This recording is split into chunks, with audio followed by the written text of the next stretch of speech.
5ই August বাংলাদেশে তো অনেক কিছুই ঘটে গেল।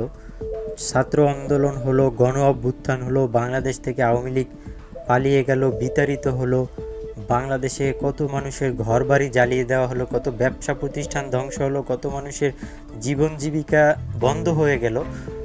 এমনই কিছু ঘটনা ঘটছে যেগুলো আসলে আমাদের কাম্য না।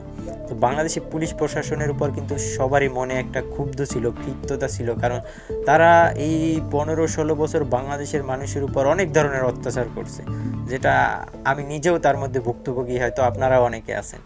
তারা হ্যারাসমেন্ট করতো মানুষকে, তাদের কাছে টাকা ছাড়া কোনো সার্ভিস পাওয়া যেত না। হ্যাঁ, এরকমের।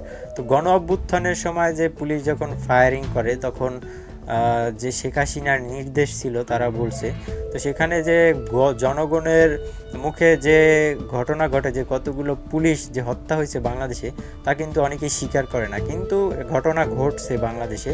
তো তার কিন্তু ভিডিও ফুটেজ আমাদের কাছে আসছে, যে পুলিশের যে গণ অভ্যুত্থানে যে পুলিশের লাশবাহী গাড়ির যে ভিডিও চিত্র আমাদের কাছে আসছে। আমরা সবসময় সত্য নিউজ প্রচারে আপনাদের সাথে আছি, আমরা সত্যটাই তুলে ধরার চেষ্টা করব।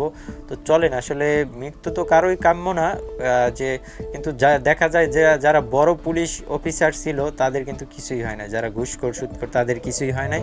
দেখা গেল যারা কনস্টেবল ছিল নর্মাল পোস্ট পজিশনে, তারাই কিন্তু জীবন দিছে। আসলে এগুলো কাম্য না, জীবন না সেটা কেউই চাই না আমরা, কারণ তাদেরও পরিবার আছে, সব আছে, দেশে আইন আছে, আইনের উপরে বিচার করা উচিত। তো দেখে আসি যে কি ঘটনা ঘটছে। আল্লাহ, তা কত আহাজারি দেখেন।